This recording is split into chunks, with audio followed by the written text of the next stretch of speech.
ओम जयंती मंगला काली भद्रकाली कपालिनी दुर्गा क्षमा शिवा धात्री स्वाहा स्वधा नमोस्तुते ओम दुंगम दुर्गाय नमः। जय माता रानी। दोस्तों, आपके अपने चैनल भजन कहानी में आपका बहुत बहुत स्वागत है। माँ भगवती दुर्गा की कृपा सदैव आप और आपके समस्त परिवार पर बनी रहे। सनातन धर्म में नवरात्रि का बहुत महत्व है। नवरात्रि में माँ दुर्गा की पूजा आराधना हम करते हैं, मंत्रों का जप करते हैं और माँ भगवती दुर्गा को प्रसन्न करने के लिए साधना करते हैं, आराधना करते हैं।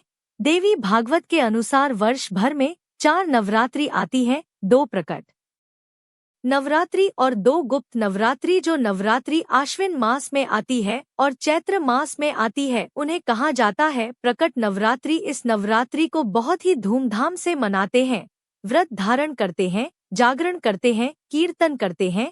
जबकि जो गुप्त नवरात्रि होती है माघ मास में और आषाढ़ मास में मनाई जाती है। गुप्त नवरात्रि खास तौर पर तांत्रिक साधना के लिए या फिर रहस्यमयी जो उपासनाएं होती है उनके लिए मानी जाती है। मतलब साधु संत तांत्रिक इत्यादि विशेष रूप में इसे मनाते हैं।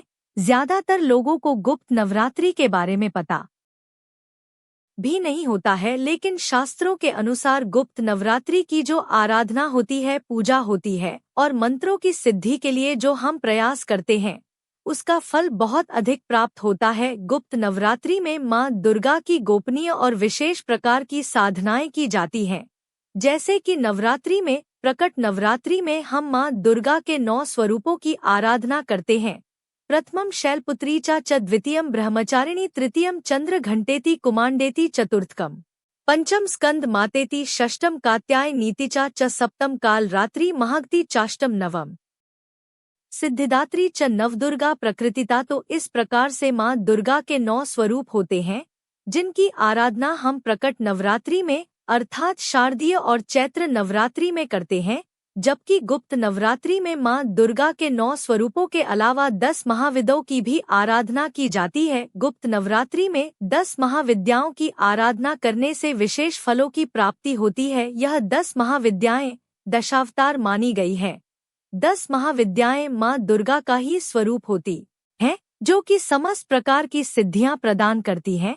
और माँ दुर्गा के इन 10 महाविद्याओं की साधना जो भी मनुष्य करते हैं उन्हें सभी प्रकार के भौतिक सुखों की प्राप्ति हो जाती है और माँ दुर्गा की कृपा से उन्हें मोक्ष की भी प्राप्ति होती है, तो बंधन से मुक्ति भी मिलती है। इसके अलावा भौतिक सुख भी प्राप्त होते हैं। माँ को प्रसन्न करने के लिए तांत्रिकों द्वारा विशेष रूप से यह साधनाएं की जाती हैं और इन 10 महाविद्याओं के नाम है माँ काली माँ, तारा देवी माँ, छिन्नमस्ता माँ, सोडसी माँ, भुवनेश्वरी माँ, त्रिपुर भैरवी माँ, धूमावती माँ, बगलामुखी माँ, मातंगी और माँ कमला। गुप्त नवरात्रि में अगर आप इन 10 महाविद्याओं की आराधना करते हैं तो आपके जीवन की समस्त प्रकार की परेशानियों से आपको मुक्ति मिल जाती है और समस्त प्रकार की कामनाएं पूर्ण हो जाती हैं।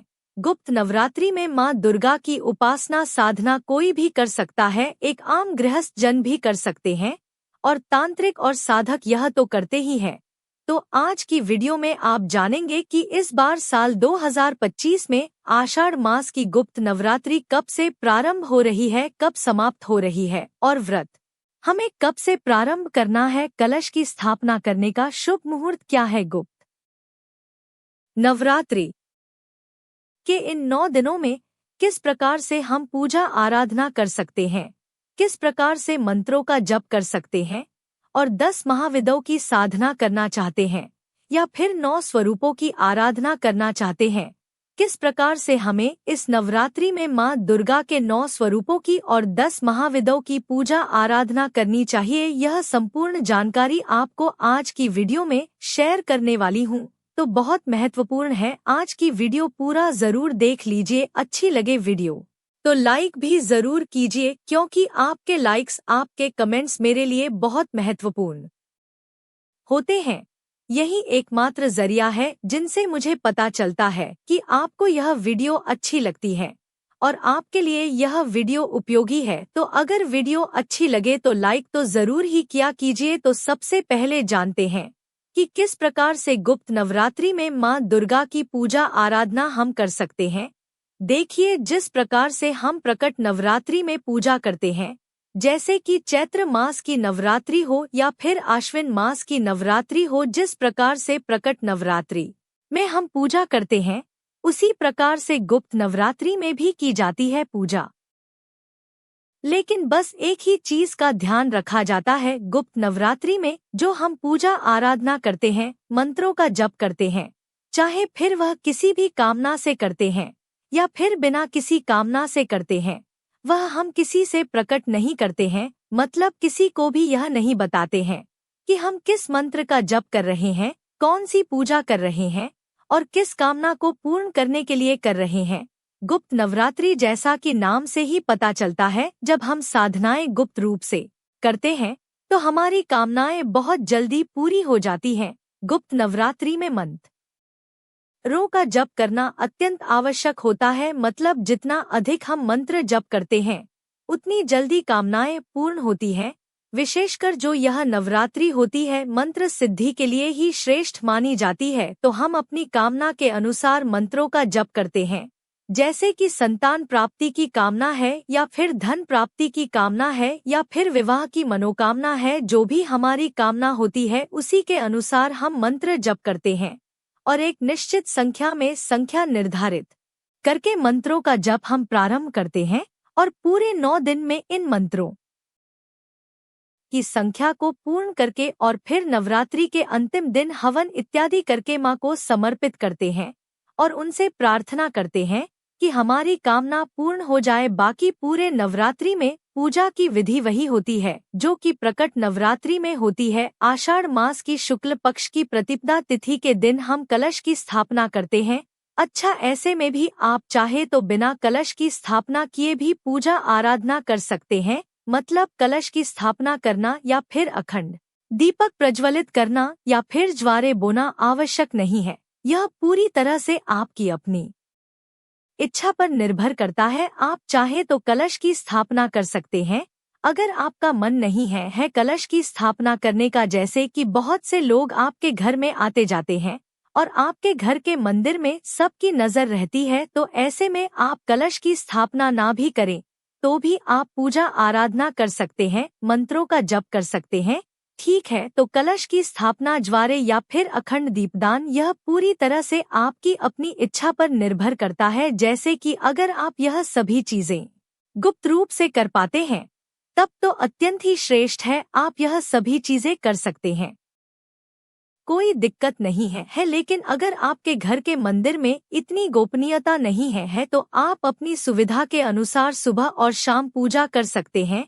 जैसे कि धूप दीप अक्षत पुष्प इत्यादि सभी चीजें अर्पित करके विधि विधान से सुबह और शाम दोनों समय माँ की आराधना कर लीजिए, पूजा कर लीजिए, आरती कर लीजिए। इसके बाद अपनी इच्छा के अनुसार मंत्रों का जप कर सकते हैं।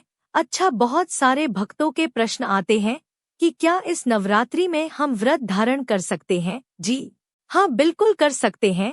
नवरात्रि में उपवास रखने से आपका मन शुद्ध होता है, माँ पवित्र होती है और शुद्ध मन से, पवित्र आत्मा से जब हम पूजा आराधना करते हैं या फिर किसी भी कामना के लिए माँ के मंत्रों का जप करते हैं तो हमारी कामना शीघ्र पूर्ण होती है। तो अगर आप व्रत धारण करते हैं तब तो अत्यंत ही श्रेष्ठ है। मान लीजिए किसी कारणवश अगर आप व्रत नहीं भी कर पाते हैं तो भी आप सात्विक भोजन रख के माँ की आराधना कर सकते हैं।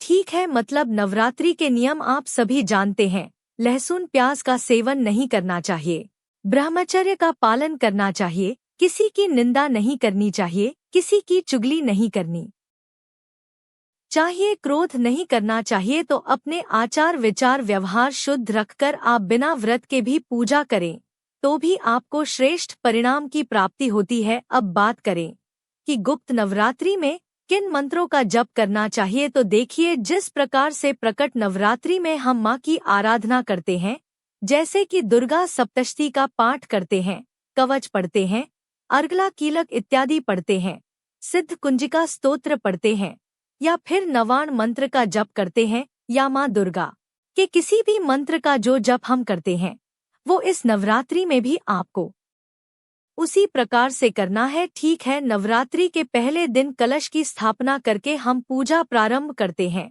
और नवरात्रि के अंतिम दिन यानी कि अष्टमी और नवमी तिथि पर कन्या पूजन करते हैं, या फिर अगर कन्या पूजन नहीं कर पाते हैं तो कन्या पूजन के निमित्त कुछ भी सामग्री या फिर पैसे इत्यादि किसी मंदिर में दान कर देना चाहिए। ठीक है, और अब जानते हैं कि आषाढ़ मास की शुक्ल पक्ष की प्रतिपदा तिथि कब प्रारंभ होगी, कब समाप्त होगी और गुप्त नवरात्रि का प्रारंभ किस दिन से हो रहा है। तो देखिए, आषाढ़ मास के शुक्ल पक्ष की प्रतिपदा तिथि प्रारंभ होगी 25 जून 2025 को शाम को 4 बजे और प्रतिपदा तिथि का समापन होगा 26 जून को दोपहर में 1:24 पर। तो सूर्योदय कालीन प्रतिपदा तिथि हमें प्राप्त हो रही है 26 जून 2025 को, इसलिए 26 जून 2025 गुरुवार से आषाढ़ गुप्त नवरात्रि का प्रारंभ होगा। कलश की स्थापना करने का जो शुभ मुहूर्त हमें प्राप्त हो रहा है 26 जून को सुबह 5:35 सुबह 7:07 तक। इस बार कलश की स्थापना करने का जो शुभ मुहूर्त हमें प्राप्त हो रहा है मिथुन लग्न होगा, मतलब द्विस्वाभाविक लग्न में कलश की स्थापना की जाएगी और सुबह कलश स्थापना करने का कुल जो समय है वह आपको प्राप्त हो रहा है 1:32 तक। अगर आप किसी कारणवश इस समय में कलश की स्थापना नहीं कर पाते हैं तो अभिजीत मुहूर्त में भी कलश की स्थापना आप कर सकते हैं, जो कि दोपहर 12:02 से 12:57 तक रहेगा और ये अवधि होगी 55 की। तो कलश स्थापना करने के दो मुहूर्त आपको प्राप्त हो रहे हैं, सुबह 5:35 से 7:07 तक और दोपहर में 12:02 से 12:57 तक। और अगर आप गुप्त नवरात्रि में कलश की स्थापना करना चाहते हैं, जो कि करना ही चाहिए अगर आप कर पाते हैं हो, तो अगर आप कलश की स्थापना कर रहे हैं तो यह समय आपके लिए सर्वाधिक श्रेष्ठ है। दोनों में से जो भी समय आपके अनुकूल हो उसी समय आप कलश की स्थापना कर लीजिएगा। तो दोस्तों, यह है आज की वीडियो जिसमें गुप्त नवरात्रि से संबंधित संपूर्ण जानकारी मैंने आपसे शेयर की। इसके अलावा अगर आपका कोई भी प्रश्न हो तो आप कमेंट बॉक्स में लिख सकते हैं, ताकि गुप्त नवरात्रि से पहले आपको आपके प्रश्नों के उत्तर मिल जाए। गुप्त नवरात्रि की संपूर्ण पूजा विधि, प्रतिदिन की कथाएं और पूजा विधि, सारी चीजें आपको आने वाले समय में मिल जाएंगी। तो चैनल से जुड़े रहिए। मिलती हूँ मैं आपसे अगली वीडियो में। जय श्री राधे कृष्ण।